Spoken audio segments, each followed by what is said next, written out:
The Belgian historian Anne Morelli published a book in 2001 called Basic Principles of Military Propaganda. These principles were used during the First World War and have not lost their relevance today. In this video, we will show you how Vladimir Putin uses classic military propaganda techniques.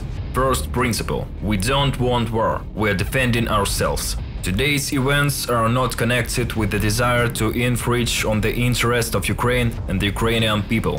They are connected with the protection of Russia itself from those who have taken Ukraine hostage and are trying to use it against our country and its people. I repeat, our actions are self-defense against the threats posed to us and from an even greater disaster than what is happening today. Second principle: only the enemy is responsible for starting the war. All responsibility for possible bloodshed will be entirely on the conscience of the ruling regime in Ukraine. Third principle: the leader of the enemy is the real devil and the true evil. Once again, I appeal to the servicemen of the armed forces of Ukraine. Don't let neo-Nazis and Banderites use your children, your wives, and old people as a human shield. Take power into your own hands.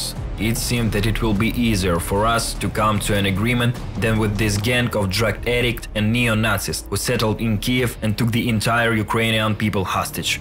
Fourth principle: we are defending a noble cause, not our private interests.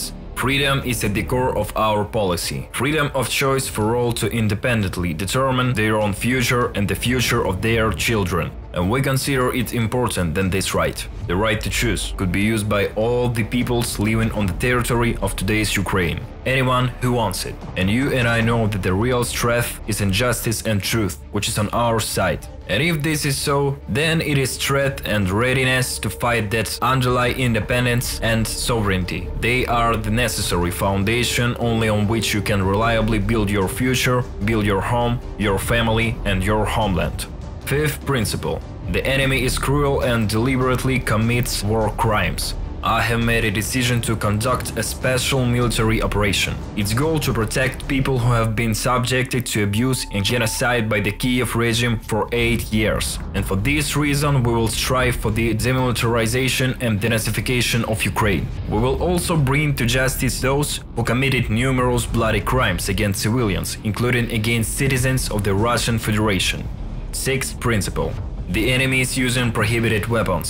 Ukraine also operated a network of dozens of laboratories, where under the direction and financial support of the Pentagon, military biological programs were being developed, including experiments with the samples of coronavirus, anthrax, cholera, swine fever and other deadly diseases. They are strenuously trying to cover up traces of these secret programs. But we have every reason to believe that in the immediate vicinity of Russia on the territory of Ukraine, in fact, the components of the biological weapons were created.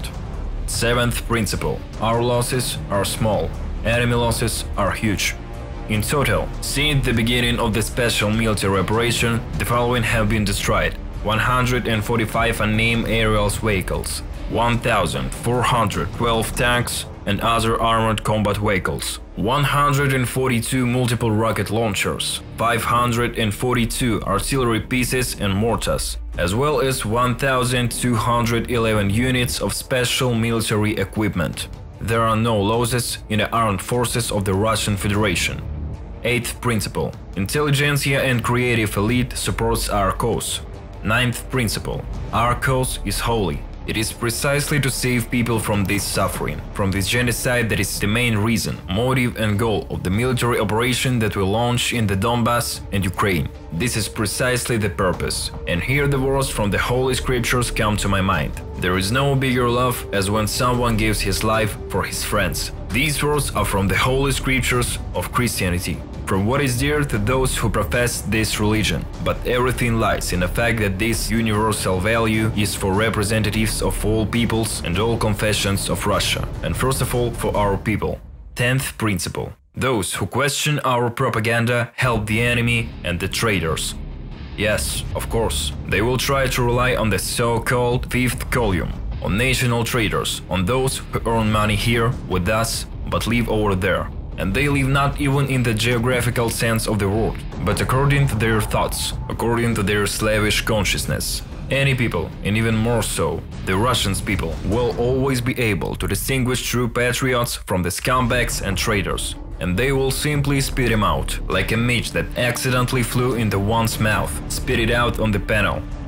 Now let's look at two scientific experiments. The first is an experiment about black and white pyramids, the result of which were first demonstrated in the 1971 film called Me and the Others. 4 children were chosen for the experiment. 3 knew the rules of the experiment in advance, and the 4th, the only subject, could not guess what the point was. 2 pyramids were placed in front of the children, one black and the other white. Prepared children were warned, in any situation you need to say that both pieces are white, even if they are not. Therefore, when the host asks, what color are the pyramids, they take turn answering that the pyramids are white. Then the first participant is asked the same question. As a rule, all the subjects agreed with the opinion of the majority, and also said with confidence that the figures were white, but then admitted that they answered that way because of the words of the other children. A similar experiment was performed on adults. Despite experience, education and intelligence, the subjects most often succumbed to the opinion of the majority and also called both pyramids white. In 1976, Ellen Jane Langer and Judith Rodin conducted an experiment on learned helplessness, a state in which a person makes no attempt to improve one's situation, although he or she has every opportunity to do so. To conduct this study, the researchers randomly selected residents of 2 floors of a nursing home as participants. Langer and Rodin agreed with the administration of the institution on 2 types of experimental conditions. Briefly, they can be described as follows. The residents of the 4th floor were given increased responsibility for themselves and for their lifestyle. The residents of the 1st floor were allowed to continue a lifestyle normal for nursing home patients, surrounded by the attention and care of staff. At the first meeting, the residents of the 2nd floor were given standard instructions. We want your rooms to look as comfortable as possible, and we will try our best to do so. We want you to feel happy here, and we feel responsible to make sure you can be proud of our nursing home and enjoy your stay. We will do everything in our power to help you. We would like to take the opportunity and give each of you a gift. Now, these are your plants. They will be placed in your rooms. The nurses will water them and take care of them. You will not have to do anything yourself. The inhabitants of the 4th floor were told following. You yourself must decide how your room will look like, whether you want to leave everything as it is, or if you want our employers to help you rearrange the furniture. You must tell us your wishes. Tell us exactly what you would like to change in your life. In addition, we would like to give each of you a gift. If you decide that you want to grow a plant, you can choose the one you like from this box. These plants are yours. You must keep them and take care of them as you see fit. Thus, the group of the 4th floor, experimental, was given the opportunity to make choices and control the situation regarding various life issues. The inhabitants of the other floor, the control group, were told seemingly the same thing, but most of the decision regarding their lives would not be made by them, but by the leadership. The experiments lasted 3 weeks, during which the administration and staff strictly adhered to the state policy on both floors. After 3 weeks, surveys were conducted among patients measuring their satisfaction with their own lives. In addition, medical staff received questionnaires on activity, sociability, general mood, nutrition and habits of the patients. The difference between the 2 groups were experimentally significant, e.g., the negative average level of happiness in the 2nd floor group was constructed with the average rating in the 4th floor group, according to personal reports of patients. The change in the conduction of patients, according to nurses in the experimental group, showed improvement against deterioration in the control group. Have you ever experienced similar effect on yourself? Which of the principles shown in this video have you noticed before, and what information was new for you? Why do you think these techniques are being used?